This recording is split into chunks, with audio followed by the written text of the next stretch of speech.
In today's video, we're going to be talking about the required documents that you're going to need to get to your lender in order to get pre-approved. Stay tuned.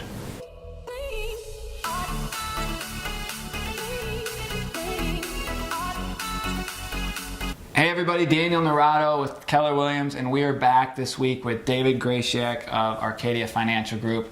And this week we're talking about the required documents that you're going to need to get to your lender in order to be pre-approved. So David, if I'm a consumer and I'm starting the process, what documents are you going to ask me for? Yeah, so figuring out your income monthly is probably one of the most important steps of getting pre-approved. So when you're a W-2 wage earner, it's your last 2 years of W-2. So your 2017, 2018 pay stubs covering 1 month. So if you get a pay stub bi-weekly, just 2 pay stubs there.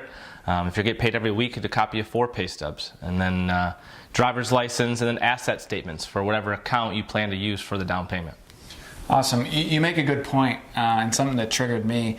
You're talking about someone maybe getting paid every other week or every week. What happens if you aren't a W-2 earner and you get paid, maybe you're self-employed and get a 1099? What other documents may you require in that case? Yeah, so when you're self-employed, there's going to be a few different items. Sometimes you may get a W-2 when you're self-employed, so we would need that if you W-2 yourself. Or, a copy of your most recent tax returns for the most recent year, I should say, 2018. So 1040s would have your income on there, and I would be able to figure out by looking at those as well as the previous year. So it's always an average of 2017 and 2018, your last 2 years of being self-employed. No, that makes sense. And I guess the last thing would be, what happens if you are a W-2 earner and you change jobs in the middle of the year? How does that affect somebody?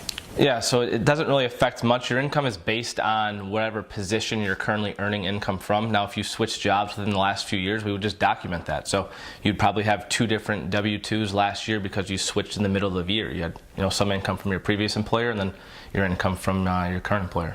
Great.